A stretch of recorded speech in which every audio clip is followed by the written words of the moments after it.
पड़ोसी मुल्क की बात करें तो उनके केस में काफ़ी ख़राब सिचुएशंस चल रही है. Right. फॉर एग्जांपल पाकिस्तान, तो Bangladesh, Sri Lanka. सर उनके केस में क्या हो रहा है? उनके केस में problem is that Pakistan is a unique country. Pakistan is a country where the country is poor, people are rich. So हाँ, पाकिस्तान में जो बड़े बड़े जनरल्स एंड ऑल होते हैं उनके बच्चे विदेश में लाइक टॉप इंस्टीट्यूशंस में पढ़ते हैं. So Pakistan is a country where it is always called that Pakistan is a country where the country is poor, people are rich. So why it happens? Because they don't pay tax. Okay. So majority of the people, they live in Dubai, they live in somewhere else, they work outside and they send the remittances. The government does not charge on that. So even if the income is very high, they will use some agriculture land or something to compensate that they will not have to pay the taxes. You can just see some of the influencers, they upload the houses that they are selling in Lahore or some nearby. You'll be surprised at the kind of houses that they sell. Then you feel that how come they are not doing well, because the kind of houses they are selling of 20 crore or 30 crore, right? So Pakistan economy, it started really well. So we were struggling. So since 1960s we started eating fertilizers. Sir हमारा budget तो काफ़ी कम था, शायद 470 करोड़ का round था. Right. And there, with the help of US and some I would say European countries. So we built institutions, many institutions. At one point of time, you'll be surprised that Pakistan government had given money to Germany to recover from the Second World War. Okay. So that kind of situation they had. Till 1970s, they were doing really well. They had all types of projects because they did not go under food shortage and all, PL 480 and because after partition, the major parcel of land, the good land, they had got. We received only, you can say, Punjab, and then it comes to Haryana and Western Uttar Pradesh.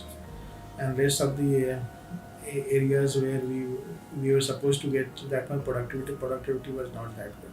Okay. So that's why if you see the Green Revolution, it started in this zone. But if you go that side, Pakistan side, they already had enough. So they did not see this, they focused on good education, good healthcare. By 1970s, Jalak came, and that was very conservative kind of move. And then at that time, Jalak had gone for some kind of Islamization of Pakistan, I would say. So he did this Islamization hardcore. In India also right now, Kattarwad started. So that Kattarwad gave I would say a lot of opportunity to those who were associated with this. So attack on Ahmadiyya started. So Ahmadiyya people were very innovative and very intelligent. I think a lot of top economists that you have in the world from Pakistan, they are all Ahmadiyyas. Even the Nobel laureate was Ahmadi, right? So by 1970s, this guy comes, and he was a general, a military general, and then he hanged Zulfikar and all politicians.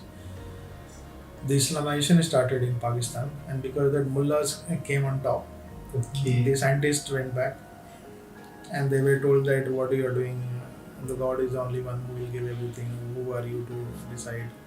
So then the Pakistan economy started dragging into some kind of conservatism, and then the modernization that they had whatever the measures were taken post independence, it all started getting down. The people started moving out to UK and some other countries because they found that their children and next generation, they found that it is not very progressive in Pakistan to live. So they went out. So in UK and some other country, you'll find a lot of Pakistani well settled, even in Gulf.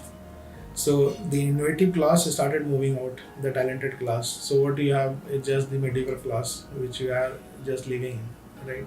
So in cricket, they started doing well and they started celebrating, but from science and technology side, STEM side, they did not focus. So I think there is a very good writer, physicist. His name is Parvez Hodboy. He writes in the Dawn and other newspaper. On YouTube also you'll find a lot of his talks. Though I don't agree with all his points, but some of the points are really useful. So he had derailed already to Islamization. So people started talking about Quran reading and all those things, getting back to the old school of thought. And then the political establishment also started using that. So it did not counter it. If they would have countered immediately, then Pakistan would have been somewhere else. Okay. So they started also getting into that. Okay, so they also started inviting mullahs on top meetings, and also these mullahs started sitting on the political party leadership. They started काफी guiding. Unstable system रहा वहाँ पे 5 साल government system 5 साल Right, military right. system. So that is the, I would say, constitutional establishment. Because of that, they get this benefit. So the army is given. In India, we don't have that kind of freedom to the army. So they just report to president and some people, and that's what they exist. So they have to abide by the rules of the president and all the. I think PM is also having some more say. But there you have two arm lengths, and that gives, I think, a lot of trouble. But the focus was that why that they are struggling right now. If you try to understand the history of it, so it started from 1970s. So Jawahar gave this opportunity of Islamization, and hardcore Islamists started rising, and then 9/11 happened, and then they got a lot of money. So why there is a rivalry between Pakistan and Afghanistan? Because of 9/11. Because they gave the land to bombard the Afghanistan. They approached, US approached India also, but India declined. At that time, Atal Bihari Vajpayee was the Prime Minister, so he declined. He said, we will not allow our land to bombard some other country. So that's why the Afghanis, they enjoy India well compared to Pakistan. So this trouble, Talibanis, since 1970s they were already there, so they started also getting a major role.